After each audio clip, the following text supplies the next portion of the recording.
नमस्कार। आज का जो वीडियो ये कोई स्टडी टिप्स के लिए नहीं है। आज के इस वीडियो में आपके साथ कुछ रियल लाइफ़ एग्ज़ाम्पल शेयर करूँगा क्योंकि बहुत सारे ऐसे स्टूडेंट होते हैं, जिनको ऐसे हमेशा एक चिंता रहती है मन में कि भविष्य की चिंता हो या फिर करियर की कि कहाँ हम सेटल होंगे, क्या करेंगे, कैसे पैसे कमाएँगे।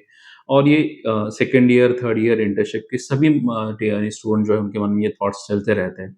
ज़्यादातर जो स्टूडेंट्स अभी इंटर्नशिप के यानी जिनकी खत्म होने वाली है इनका इंटर्नशिप, उनको ये हमेशा मन में रहता है कि आगे जाके क्या करने वाले पता नहीं है। अभी पीजी की जो एग्ज़ाम है उसकी डेट भी नहीं आई, एग्ज़ाम के बाद फिर उसके आगे कैसा हमारा करियर होगा, ये सब कुछ उनके मन में चलता रहता है। तो मैं आपके साथ कुछ रियल लाइफ़ एग्ज़ाम्पल शेयर करूँगा जो हमारे टाइम के हैं, तो उससे आपको एक थोड़ा-सा लर्निंग मिलेगी करियर में स्ट्रेस क्यों नहीं लेना चाहिए और धीरे-धीरे सब कुछ सेटल हो जाता है। उसको उसके लिए एक समय जो लगता है, वो देना ही पड़ता है ऐसे।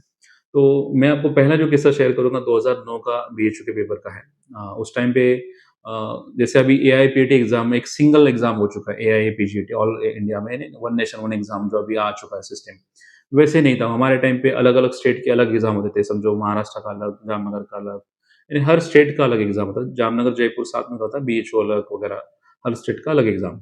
तो मैं आप अगर पारीख का भी सॉल्व किए हो, पारीख का जो बुक है उसके पीछे बीएचयू 2009 का पेपर आप देखोगे, तो वो हमारा पेपर है जो हमने दिया था उस टाइम पे। तो उस पेपर को आप अभी तो पढ़ते होंगे, लेकिन वो पेपर देते समय एक छोटा-सा किस्सा उस हॉल में हुआ तो मैं आपके साथ शेयर करूँगा कि कैसे हुआ था और क्या उस स्टूडेंट के साथ हुआ था ऐसा। तो पेपर हम दे रहे थे, हमें एकदम शॉर्ट करके बोलता था कि वीडियो लंबी ना हो। तो पेपर हम दे रहे थे 2009 की ये बात चली बीएचयू का पेपर चल रहा है, 2 घंटे का पेपर होता है बीएचयू के हॉल में हम लोग सब बैठे हैं। और मैं एक रो में हूँ और तीसरे रो में मेरे से दूसरा रो छोड़ के तीसरे रो में एक स्टूडेंट है।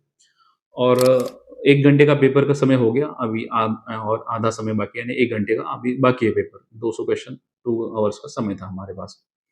तो फिर 1 घंटे के पेपर होने के बाद उसने एक तीसरे रो में एक स्टूडेंट था, वो खड़े होके बोला कि इन्विजिलेटर जो होते हैं, जो सुपरविज़न के लिए आते हैं, उनसे बोला कि सर मेरे पेपर में कुछ मिस्टेक्स हैं। तो मिस्टेक्स ऐसे बोलने के बाद सब लोग खड़े होके उसको देखने लगे कि क्या मिस्टेक है ऐसे? तो फिर बोला कि सर मेरे क्वेश्चन पेपर में कुछ पेजेस ही नहीं है। तो पेजेस नहीं इसका मतलब कुछ क्वेश्चन्स नहीं होंगे। तो फिर उन्होंने आके देखा, फिर उन्होंने पहले सबको डाँटा। बोला कि आपको पहले ही बोला था मैंने कि पेपर चेक करने के लिए, आपने देखा ही नहीं आपका पेपर, अभी आप बोल रहे हैं कि पेजेस नहीं है, कैसे होगा ऐसे? तो हम लोग डर के मारे पहले हमारा पेपर देख लेंगे कि कितने पेजेस है, क्या है? तो हमारे पेपर में ठीक-ठाक पेजेस थे, यानी कुछ भी ऐसा मिसिंग नहीं था। लेकिन उस स्टूडेंट के पेपर में 2-3 पेजेस मिसिंग थे, तो उन्होंने क्या किया कि उसको न्यू क्वेश्चन बुकलेट दे दिया। न्यू क्वेश्चन बुकलेट दे दिया, साथ में आंसर का भी जो बुकलेट होता है दूसरे जिसके ऊपर आंसर लिखने होते हैं, जो गोल करने होते हैं, वो भी न्यू दे दिया ऐसे। तो 1 घंटे के बाद उन्होंने ये सब न्यू करके, यानी न्यू क्वेश्चन बुकलेट है, न्यू आंसर शीट है, लेकिन टाइम बढ़ा के नहीं दिया उसे, टाइम उतना ही रखा, 1 घंटे का पेपर। और वो मेरे बहुत अच्छा यानी पहचान का स्टूडेंट था, हमारे क्लास का था, यानी हम लोग पोद्दार से, तो वो साइंस से था।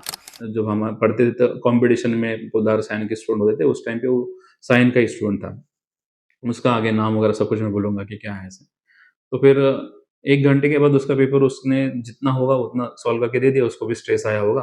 तो हम लोग बाहर निकले, बाहर निकलने के बाद बीएचयू के पेपर में काफ़ी सारे जो रिव्यूज़ है लोगों ने शेयर किए, तो सब लोगों का खराब ही पेपर था। बीएचयू के पेपर से आप उम्मीद ही नहीं कर सकते अच्छे, बिकॉज़ बहुत पेपर कठिन हुआ था उस टाइम पे। और अब लोग ऐसे उम्मीद यानी क्या, बीएचयू के पेपर के लिए जाना बस एक एक्सपेरिमेंट के लिए लोग जाते थे। कोई किसी का नंबर लगेगा इस अपेक्षा रख के नहीं, कोई नहीं जाता था, ऐसे ही जाते थे ऐसा। तो हम लोग भी ऐसे ही गए थे, हम लोगों ने बस पेपर दे दिया, काफ़ी स्ट्रेस आ गया, ऐसा लगा कि हम पढ़ तो काफ़ी चुके थे, लेकिन पेपर इतना कठिन था, वो पेपर देने के बाद हमारा मोरल पूरा डाउन हो गया, ऐसा लगा कि हमने कुछ पढ़ा ही नहीं है ऐसा। तो हम लोग 1 दिन वहाँ रुके और फिर दूसरे दिन फिर से वापस महाराष्ट्र में आ गए और अचानक स्ट्रेस भी बढ़ गया पेपर देने के बाद, फिर उसके बाद जामनगर का पेपर था। तो 10-15 दिन हो गए, 10-15 दिन के बाद उसका रिज़ल्ट आ गया। रिज़ल्ट आने के बाद अ, हम हॉस्टल पे थे, तो पहले तो आंसर की आए थे, आंसर की हमने देखी भी नहीं। आंसर की क्यों नहीं देखी, क्योंकि मुझे पता था कि हमारा कुछ नंबर लगेगा ही नहीं, तो आंसर की देख के क्या फ़ायदा, बस आंसर बाद में देखेंगे ऐसा सोच के छोड़ दिया हमने आंसर की को। लेकिन 1-2 दिन के बाद रिज़ल्ट भी आ गया। तो रिज़ल्ट आने के बाद एक न्यूज़ हमारे हॉस्टल पे आ गई, पोद्दार के हॉस्टल पे, कि एक एक ही स्टूडेंट है महाराष्ट्र का जिसका नंबर वहाँ पे लग गया है। तो यार नंबर एक ही स्टूडेंट का है तो कौन होगा ऐसा? क्योंकि एक होता है कि एक सिंगल स्टूडेंट लगा तो एटलीस्ट समझे तो सही कि कितना किसका इतना पढ़ाई हो चुका है ऐसा है। तो फिर हम लोगों ने उसका नाम जब आया 1-2 दिन में नाम भी आ गया बाहर, तो उसका नाम था वैभव भावा। तो वैभव भावा वो वही स्टूडेंट था जो मेरे हॉल में जिसका पेपर गलत हो चुका है, यानी कुछ पेपर यानी पेजेस मिसिंग थे। तो पेजेस मिसिंग थे, वो वही स्टूडेंट था। तो मैं एकदम हैरान, मैं तो इसे जानता था वैभव को क्योंकि हमारी क्लास में था। तो ये इसका नंबर कैसे लग गया बीएचयू में? क्योंकि इसका पेपर भी यानी समझो थोड़ा खराब हो गया था, इसको टाइम भी कम मिला था। इसको तो फिर इसका नंबर लगा कैसे? मैं एकदम आश्चर्यचकित हो गया कि ऐसे कैसे हुआ होगा? तो फिर बाद में मुझे समझा कि ये ऐसे यानी क्या हुआ होगा। तो देखिए नेगेटिव मार्किंग में क्या होता है, अभी बहुत सारे स्टूडेंट अभी नेगेटिव मार्किंग के लिए काफ़ी फ़ैमिलियर हो चुके हैं, लेकिन हमारे टाइम पे ऐसे बिल्कुल नहीं था। हमारा पहला ही पेपर नेगेटिव मार्किंग का था वो। और नेगेटिव मार्किंग में जिसका समझो स्टडी ज़्यादा है, वो अगर समझो थोड़ा अटेम्प्ट अच्छे से दे दे, तो उसका उसका रैंक बहुत ऊपर आ जाता है। तो हमें ये पता ही नहीं था, हमारा पहला ही पेपर था। मैंने ऑलमोस्ट 200 क्वेश्चन में से 90 क्वेश्चन अटेम्प्ट किए थे और बाकी जो है समझो बाकी भी जो अच्छे पढ़ते थे हमारे ग्रुप में, उन्होंने भी 80-90 किसी ने 100 किए होंगे, उससे ज़्यादा किसी ने किए नहीं थे। तो इसका जो वैभव का पेपर जो यानी खराब हुआ था, समझो 1 घंटे का ही उसका जो समय मिला था। तो उसने क्या किया, जब 1 घंटे का समय उसे मिला, तो उसने बहुत अटेम्प्ट कर दिया। जो-जो क्वेश्चन उसे लगते थे याद आ रहे, तो भी अटेम्प्ट कर दिए और जो समझो थोड़ा-सा अंदाज़ लेके जो डिफ़िकल्ट लगते थे, वो भी उसने मार्क कर दिए। तो ऑलमोस्ट उसने 200 में से 190 के ऊपर ही अटेम्प्ट रखा होगा। तो 190 इतना अटेम्प्ट रखने के बाद क्या होता है कि उसके बहुत सारे जो समझो क्वेश्चन उसको अंदाज़ लगा के उसने जो दिए, वो भी उसके राइट आने लगे। और उसके मार्क्स उसके इतने बढ़ गए कि वो महाराष्ट्र में वो उसी का सिलेक्शन हो गया, बाकी का किसी का सिलेक्शन हुआ ही नहीं था। तो फिर उसको बीएचयू में आप देखेंगे एक समय ऐसा था कि उसको बीएचयू सर्जरी मिला, लेकिन एक समय उस हॉल में ऐसा था कि उसको इतना यानी एक डिप्रेशन था कि मेरा पेपर में कुछ पेजेस मिसिंग है, तो अभी कैसे होगा? क्योंकि वो बीएचयू का टारगेट रख के पढ़ भी रहा था, वो बहुत अच्छा पढ़ता था। उस टाइम पे आप यानी इमेजिन नहीं करोगे, उस टाइम पे उसने रसरत्न समुच्चय पढ़ी थी पूरी। आज के टाइम पे ये समझो हमने रसरत्न समुच्चय के नोट्स वगैरह आपको दिए, लेकिन कितना यानी स्टूडेंट पढ़ पाते हैं? बहुत कम पढ़ते होंगे। उस टाइम पे उसने पढ़ी भी थी, तो वो एक अच्छा स्टूडेंट था जिसका हाई एम था। तो बीएचयू के लिए वो एकदम सीरियस होके गया था, लेकिन हुआ ऐसे कि उसका पेपर अचानक गलत हो गया, तो उसको 1 ही घंटे का समय मिला था। फिर भी उसका सिलेक्शन हो गया। सिलेक्शन होके उसको बीएचयू सर्जरी मिला। सर्जरी मिला तो फिर बाद में 1-2 हमारा समझो पीजी का जब दौर शुरू हुआ, आगे का जो शेड्यूल शुरू हुआ, तो मुझे एक न्यूज़ सुनाई दी कि वो अभी सर्जरी तो लिया है उसने, लेकिन वो यूपीएससी कर रहा है, यानी जो आईएएस, आईपीएस जो सिविल सर्विस एग्ज़ाम होता है, वो प्रिपेयर कर रहा है। तो मुझे लगा यार क्या ही कर पाएगा अब ये सिविल सर्विस, क्योंकि वो एग्ज़ाम भी टफ था, उस टाइम भी ये सब इतने सारे क्लासेस ऑनलाइन वगैरह कुछ नहीं था, गाइडेंस मिलना ही मुश्किल था। 2009 में क्या ही आप सोचो, 2009, 10, 11 में। तो फिर मुझे लगा अभी ये ऐसे ही टाइम पास करेगा और बाद में छोड़ देगा। और फिर 1-2 साल का समझो पीजी के बाद 1-2 साल का समय गुज़रा और फिर और एक न्यूज़ मेरे सामने आ गई कि वैभव बाबा जो हमारा ही यानी समझो कलीग था उस टाइम पे, तो उसका सिलेक्शन यूपीएससी में हो गया है और उसका उसको कौन-सी पोस्ट मिल गई? तो इंडियन रेवेन्यू सर्विस यानी आईआरएस मिल गया ऐसा। तो देखिए कि ये एक स्टूडेंट जो समझो हमारे टाइम पे हम कभी क्लास में मिलते थे, तो करियर का स्ट्रेस वो भी बहुत लेता था क्योंकि वो सिंगल पेरेंट चाइल्ड था, यानी क्या कि उसके पिताजी नहीं थे, उसकी मम्मी ने भी उसे काफ़ी सँभाला था। तो उसके ऊपर उस टाइम पे ज़िम्मेदारी थी। बाद में उसका एग्ज़ाम का भी मैंने किस्सा बोला कि एग्ज़ाम में उसका अचानक समझो पेपर में कुछ पेजेस नहीं थे, उस टाइम उसका बहुत स्ट्रेस बढ़ गया था। उसमें भी उसका रैंक आके उसको ये मिल गया, बीएचयू का सर्जरी मिल गया। उसके आगे भी उसने ये सिविल सर्विस एग्ज़ाम क्रैक करके आईआरएस का पोस्ट निकाला। तो ऐसे होता है कि बहुत सारे स्टूडेंट और भी किस्से मैं आपको बोलूँगा आगे-आगे, आप देखोगे कि कैसे-कैसे स्टूडेंट सेटल हो रहे हैं। तो ये स्टूडेंट को एक समय में लगा हुआ कि मेरा कुछ नहीं हो पाएगा। लेकिन उसका देखिए आज का टाइम पे वो आईआरएस यानी कहीं न कहीं तो उसका पोस्टिंग हुआ होगा किसी स्टेट में, अभी मुझे पता नहीं कि वो कहाँ है। लेकिन इतना अच्छा करियर कभी उसने सोचा नहीं होगा कि उसका होगा ऐसे, तो आगे काफ़ी सारे स्टूडेंट सेटल हो जाते हैं। लेकिन शुरू में जब आप इंटर्नशिप में हो या फिर 3rd ईयर में हो, इंटर्नशिप के बाद में थोड़ा-सा पीजी का भी समय चल रहा है, उस टाइम में भी काफ़ी स्टूडेंट को स्ट्रेस आता है। और भी मैं आपके साथ शेयर करूँ ताकि आपको समझे कि कैसे ऐसा होता है। तो देखिए आप अभी यूजी में हो और आपको लगता होगा कि पीजी का टारगेट एक बार मिल गया तो हो गया ऐसे, तो वैसा नहीं है। पीजी के अंदर जब स्टूडेंट आते हैं, तो उनको जब स्टाइपेंड मिलता है, तो वो स्टाइपेंड आने के बाद स्टाइपेंड का जो मैसेज आता है ना मोबाइल पे कि 90,000 क्रेडिटेड इन योर अकाउंट वगैरह कुछ, या फिर 1,10,000 अगर बीएचयू का होगा तो क्रेडिट इन योर अकाउंट वगैरह ऐसा कुछ मैसेज आता होगा। तो उस टाइम पे उस स्टूडेंट के मन में 2 विचार होते हैं। 2 विचार क्या होते हैं कि एक तो पहला कि वो खुश होता है कि यार इस महीने का स्टाइपेंड आ गया, फिर 2 महीने का स्टाइपेंड एक साथ आ गया ऐसे। लेकिन दूसरा थॉट उसके मन में ये होता है कि अब ये कितने दिन तक चलेगा? 36 मंथ तो हो जाएगा, यानी 3 साल तो ये आ जाएगा, उसके बाद क्या होगा? ये मन में हमेशा उसके थॉट रहता है। यानी हमेशा वो सोचता रहता है कि 3 साल ये मुझे पैसे मिल रहे हैं, उसके बाद मेरा क्या होगा ऐसा? और फिर मैं यही आपके साथ एक्सप्लेन करूँगा कि ऐसे कुछ हम भी सोचते थे और हाँ, बाकी इन्हें क्या-क्या हुआ ऐसे। तो हमारे टाइम पे ये वैभव का तो किस्सा मैंने बोल दिया आपको, वो तो समझ जाओगे कि आपकी कैसे सेटलमेंट उसका हुआ। तो हमारे टाइम पे मेरी पोस्टिंग हुई थी ईएनटी ऑप्थेल्म में, ईएनटी ऑप्थेल्म जो खुद्दार का डिपार्टमेंट है। और हर एक बहुत सारे गवर्नमेंट के जो कॉलेज है ना, उसमें ऐसे ही एक कल्चर है कि जो समझो इसमें नॉन क्लिनिकल सब्जेक्ट के भी स्टूडेंट हैं, उनकी पोस्टिंग गवर्नमेंट में पहले साल के लिए गवर्नमेंट कॉलेजेस में क्लिनिकल पोस्टिंग होती है, यानी क्लिनिकल डिपार्टमेंट में होती है कि 1 साल आप वहाँ पे जाके सीखो ऐसे। तो मेरी पोस्टिंग ईएनटी ऑप्थेल्म में हो चुकी थी। तो ईएनटी ऑप्थेल्म में मैं एनाटॉमी में मेरा पीजी हुआ। तो उस टाइम पे मेरी 6th रैंक थी, अच्छी रैंक थी महाराष्ट्र मैंने स्टेट गवर्नमेंट की जो एग्ज़ाम हुई उस टाइम पे। बाकी जामनगर, जयपुर में भी सिलेक्शन हुआ, तो कभी मेरा भी आपको शेयर करूँगा। लेकिन ये थोड़ा-सा मैं आगे दूसरा बोल रहा हूँ कि ईएनटी ऑप्थेल्म की पोस्टिंग में हम लोग 8 बजे आते थे ओपीडी में। ओपीडी चलती थी 8 बजे से लेकर 1 बजे तक। बीच-बीच में कभी-कभी करियर के किस्से के बारे में, करियर कैसा है, क्या इसके बारे में चर्चा होती थी। तो बहुत सारे स्टूडेंट हमेशा नाराज़ होते थे, क्योंकि उनको लगता था जितना हमें सीखने को मिलना चाहिए उतना मिलता नहीं है। फिर आगे जाके क्या करेंगे? फिर बहुत बार एक स्टूडेंट मज़ाक-मज़ाक में बोलता था कि बीएमएस के बाद पीजी करना है यानी डबल बीएमएस करने जैसा है। यानी कुछ नॉलेज नहीं मिल रहा है, बस हम लोग यहाँ पे आके टाइम पास कर रहे हैं ऐसा।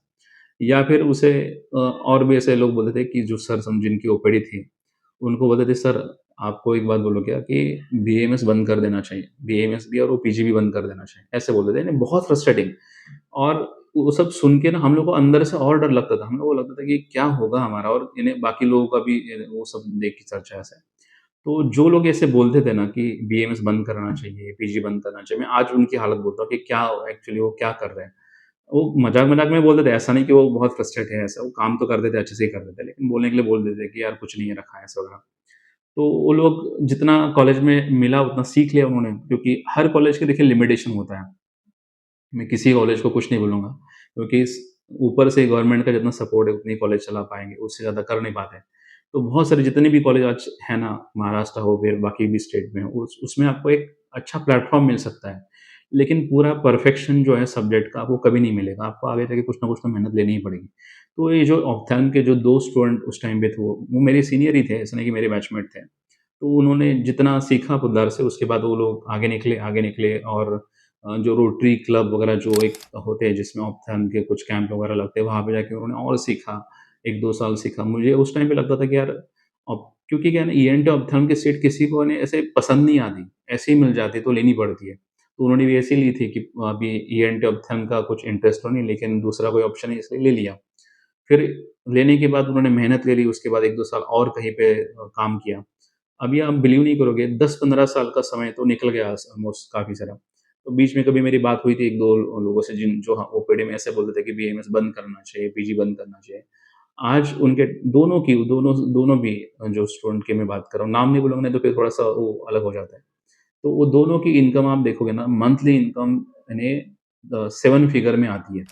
7 फिगर कितना होता है, राइट डाउन करो पेपर में, आपको समझ जाएगा। और एकदम बोलते हैं ना, क्लियर बोलना हो तो 7 फिगर यानी 10 लाख से ऊपर हो गया, ऐसे इन शॉर्ट। तो कितनी इनकम वगैरह मैं डिटेल नहीं बोलूँगा, तो फिर आप बोलोगे कि सर इनकम के बारे में बोलते हो आप। लेकिन ये 10 लाख से ऊपर अगर समझो यानी 7 फिगर इतना अगर कोई कमा रहा है, तो देखिए ये वही स्टूडेंट है जो हमारे टाइम पे जब ओपीडी में बैठते थे हम लोग, तो यही बीएमएस को समझो खराब होते थे, पीजी को भी खराब होते थे। उन यानी ऐसा नहीं कि वो माहौल ही वैसा होता है, पीजी के माहौल में सब लोगों को ऐसे लगता है आगे कुछ नहीं, अंधेरा रखा है, बीएमएस के स्टूडेंट को भी लगता है, पीजी को भी लगता है। लेकिन ऐसे बहुत सारे स्टूडेंट आगे सेटल हो जाते हैं। एक स्टूडेंट था हमारे टाइम पे, मेरे जूनियर था उस टाइम पे, तो शारीरिक क्रिया में पीजी कर रहा था, तो वो भी समझो थोड़ा-सा जहाँ वो सेकंड फर्स्ट ईयर हो गया, कहीं पोस्टिंग मिली तो कर लिया। सेकंड ईयर से उसने क्या सोचा कि पता नहीं क्या होगा आगे जाके, तो हम लोग थोड़ा जीपी के लिए कहीं सीखते हैं, और बाद में थोड़ा-सा अगर लेक्चरशिप मिला तो ठीक है, नहीं तो फिर ये भी कर लेंगे, यानी जीपी कर लेंगे ऐसा। तो वो जीपी के लिए थोड़ा सीखता रहा बाहर। बाहर आने के बाद शारीरिक क्रिया का सब्जेक्ट का वैसे भी कोई इंटरेस्ट नहीं रहता किसी को। बाहर आ गया, बाहर आने के बाद उसका देखिए कैसे यानी हो जाता है, सेटलमेंट के बारे में बोल रहा हूँ कि अलग-अलग लोगों की सेटलमेंट कैसे होती है। तो ये शारीरिक क्रिया का पीजी करने के बाद उसको 1-2 साल में अचानक से अय्या का इंटरव्यू आ गया उस टाइम पे। अय्या ने जो दिल्ली वाला आया है, गोवा नहीं, दिल्ली का मैं बोल रहा हूँ। तो उसमें उसका सिलेक्शन भी हो गया, इंटरव्यू भी आ गया, सिलेक्शन भी हो गया, और परमानेंट सिलेक्शन हो गया, ऐसा नहीं कि टेम्परेरी की बात कर रहा हूँ मैं। तो उसने कभी सोचा नहीं होगा कि पीजी के टाइम पे क्या होता है ना, बहुत सारे हम जब कैंटीन में मिलते थे, समझो कभी बाहर भी मिले, तो ये हमेशा ये सब्जेक्ट निकलता था कि आज स्टाइपेंड आ रहा है, कल क्या होगा? कल क्या होगा? ऐसे। लेकिन आज उसका भी परमानेंट जॉब हो ही गया। फिर ये जो ए-एन-टी अफ़थान के लोग हैं, उनकी भी मैं यानी थोड़ी-सी जर्नी बोले कि आज दोनों के भी हॉस्पिटल है, समझो या फिर ऑलमोस्ट 45 से समझो 50 सर्जरीज़ महीने में करते हैं दोनों भी। और ऑलमोस्ट इनकम तो मैंने बोली काफ़ी अच्छा स्टाफ है, 10-20 लोगों का स्टाफ हॉस्पिटल में है। तो इन शॉर्ट हो जाता है, धीरे-धीरे काफ़ी सारे लोगों की सेटलमेंट होती है, लेकिन ना समय के साथ होती है। आप अगर बीच में मैंने एक वीडियो डाला था कि बीए यानी पीजी करके कुछ फ़ायदा है क्या? उसके नीचे एक कमेंट आया था एक स्टूडेंट का और वो बहुत यानी थोड़ा-सा नाराज़ ही था बीएमएस के ऊपर, सबके है पीजी के ऊपर सब कुछ। वो बोल रहा था कि बहुत स्ट्रगल है। तो मैं एक बात बोलता हूँ, देखिए हमेशा आपको लगेगा कि स्ट्रगल है, ऐसा कभी नहीं कोई ऐसा फ़ील्ड ही नहीं कि जिसमें आपको लगेगा। आप बीए करो, बीकॉम करो, इंजीनियरिंग करो, कोई भी फ़ील्ड बहुत जो टॉप मोस्ट होता है ना, थोड़ा-सा एमबीबीएस के बच्चों को भी बहुत स्ट्रगल है आजकल, ऐसा नहीं कि उनको भी नहीं है। सभी जगह पे आपको दिखेगा स्ट्रगल है, लेकिन कौन लोग सेटल होते हैं जो थोड़ा-सा संयम रख के लंबे समय तक अपने काम के ऊपर एक ही जगह पे मेहनत लेते हैं, वो धीरे-धीरे धीरे करके कुछ ना कुछ उस फ़ील्ड में हासिल करते हैं। अदरवाइज़ आप देखोगे ना तो फ्रस्ट्रेशन निकालने के लिए देखोगे तो आपको एक सिंगल फ़ील्ड नहीं मिलेगा कि जहाँ पे आपको फ्रस्ट्रेशन नहीं है करियर की। हर जगह पे ऐसे ही है। और एक लास्ट में मेरे बारे में भी बोल दो कि हम लोग थोड़ा-सा वीडियो लंबा ना हो, एक 3-4 मिनट की बात करके खत्म कर देते हैं। तो मेरे टाइम पे जब मैं पीजी में था तो ये सब क्लास वगैरह कुछ मैंने शुरू नहीं किया था उस टाइम पे। और मुझे भी बहुत टेंशन लगती थी कि क्या होगा, कैसे होगा? और हमारे टाइम पे पोद्दार पे ना यूजी के टाइम पे हम लोग यानी मन में हमेशा लगता था कि सेटल कहाँ से होंगे, पैसे कहाँ से कमाएँगे, क्या करेंगे? यही हमेशा मन में यानी विचार चलता था क्योंकि क्यों पता था कि एक बार समझो घर में पापा की रिटायरमेंट होगी तो आगे कुछ ऑप्शन ही नहीं है ऐसा। यानी पैसे कमाने की ज़िम्मेदारी पूरा हमारे ऊपर ही है ऐसा। तो इसलिए हम लोगों को एक डर रहता था हमेशा। और पोद्दार में ना एक हम लोग जो पीजी में थे, मैं पीजी के सेकंड ईयर की बात कर रहा हूँ आपसे, सेकंड ईयर में, मेरी खुद की। तो मैं ना ऐसा सोचता था कि अभी जो ओपीडी भी समझो नहीं चली या फिर दूसरा भी कुछ नहीं होता, क्या करेंगे? तो हम लोग मैं अखबार ऐसे पढ़ता था, नहीं जो न्यूज़पेपर है, उसमें क्लासिफाइड करके आता है। क्लासिफाइड यानी अलग-अलग समझो कहाँ कुछ जॉब होती है वगैरह-वगैरह। तो उसमें एक हमेशा एक ऐसे आता था एडवर्टाइज़मेंट कि पानी पूरी लोग खाते हैं। पानी पूरी खाते हैं तो जिसमें खाते हैं ना उसे द्रोण बोलते हैं। मराठी में उसे द्रोण बोलते हैं, हिंदी में पता नहीं क्या बोलते हैं। तो वो एक अलग पेपर का बनता है। तो उन्होंने क्या बोला था कि ये आप जो पानी पूरी के द्रोण जो हैं, वो बनाने का पेपर हमसे खरीद दीजिए और उसकी मशीन भी हम आपको दे देंगे और आपको क्या करना है बस ड्रोन बना के हमें फिर से देने हैं, यानी फिर से देने हैं हमारे लिए पेपर भी हमसे लेना है, मशीन भी हमसे लेनी है और फिर ड्रोन हमारे पास ही बेचने हैं। तो मैं उस मशीन वाले के पास में जाके आया था कि कितने की मशीन है, कितने का पेपर है, क्या है, कैसे यानी उसमें कितना हम लोग को एफोर्ड हो सकते हैं, क्या करते हैं? क्योंकि बहुत ऐसा लगता था कि पता नहीं आगे क्या होगा ऐसे। तो आप अगर समझो आज करियर का टेंशन ले रहे हो ना कि पढ़ाई कर रहे हो या फिर समझो फाइनल अभी जो इंटर्नशिप में नज़दीक है उनको एग्ज़ाम की टेंशन होगी, करियर की टेंशन होगी, तो उस आपसे 10 गुना टेंशन हम लोग लेते थे। 10 गुना क्या फिर उससे भी आप ज़्यादा पकड़ लो। कि बिल्कुल भी कॉन्फिडेंस नहीं था। 20-30 हज़ार महीने के कमाने की भी यानी ऐसा लगता था कि कॉन्फिडेंस नहीं है। ऐसा मैं ही नहीं, बहुत सारे स्टूडेंट ऐसे होते थे। बहुत सारे स्टूडेंट मेरे नज़दीक। लेकिन आज के टाइम पे अगर देखेंगे ना, उसमें से हर एक स्टूडेंट, एक भी स्टूडेंट कोई अनएम्प्लॉयड नहीं रहा है, रादर अंडर एम्प्लॉयड भी नहीं है। यानी कम पैसे कमाता है, ऐसा भी नहीं, ठीक-ठाक कमा लेता है। सभी स्टूडेंट्स, काइजी के साथ के जितने भी लोग थे उस टाइम पे पोद्दार में, आज सबकी ओपीडी बहुत अच्छी चलती है, सबका हॉस्पिटल अच्छे से चल रहा है। एक जो हमारे बैचमेट है उसकी तो इतनी अचीवमेंट है, उसने तो ऑलमोस्ट 75 लाख की कार ही ले ली है ऐसा। तो यानी ऐसा है कि धीरे-धीरे सेटलमेंट होता है, लेकिन हमारे यानी स्टूडेंट में क्या होता क्या है इस फेज़ में, हम इसको फेज़ मानते ही नहीं हैं। हम लोग क्या करते हैं, हमें लगता है कि ये बस डेस्टिनेशन हमारा यही है, यानी यही होगा हमारे साथ, यानी पूरी ज़िंदगी भर हमारे पैसों की यानी स्ट्रगल होती रहेगी, करियर की स्ट्रगल होती रहेगी, ऐसे हमें लगता है। लेकिन धीरे-धीरे समय के साथ आप अगर एक ही चीज़ पे फ़ोकस रखोगे और उसमें काम करते रहोगे, तो सब कुछ अपने आप हासिल होने लगता है। मैं खुद इसका एग्ज़ाम्पल हूँ, मुझे बहुत टेंशन लगती थी करियर की, लेकिन धीरे-धीरे मैंने एक ही चीज़ पे फ़ोकस रखा। क्लास ऑलमोस्ट 17 साल हो गए मैं इसी फ़ेज़ में, इसी फ़ील्ड में, यानी ऑलमोस्ट अगर अब आप मुझे पूछोगे आप बाहर कब गए थे? घर से बाहर समझो छुट्टी थोड़ा-सा एक होता है ना, एक सिटी से दूसरी सिटी में कब गए होंगे लास्ट? तो मुझे 2 साल पहले का एक समय याद आता है कि मेरे साले की शादी थी उस टाइम पे। 2 साल से भी पहले का समय याद आ रहा है। उससे बाद में कभी मैं गया ही नहीं हूँ कहीं बाहर। घर से बाहर यानी जो होता है ना कि एक सिटी से दूसरी सिटी में जाके थोड़ा-सा एन्जॉय कर लिया, आराम से थोड़ा बैठे कहीं, ऐसा कभी समय ही नहीं है ऐसा। तो एक जगह पे अगर अगर इतना ज़्यादा आप फ़ोकस करोगे ना, तो डेफ़िनिटली आपको कुछ ना कुछ मिल जाता है ऐसे। तो यही मुझे आपको इस वीडियो में बोलना है कि आप टेंशन मत लो, धीरे-धीरे, धीरे सब सेटल हो जाएगा। यानी समय के साथ हो जाता है, बस थोड़ा-सा पेशेंस, संयम रखना ज़रूरी है और एक चीज़ पे लंबे समय तक फ़ोकस करोगे, तो ही ये सब कुछ हासिल होगा। ठीक है? Thank you very much.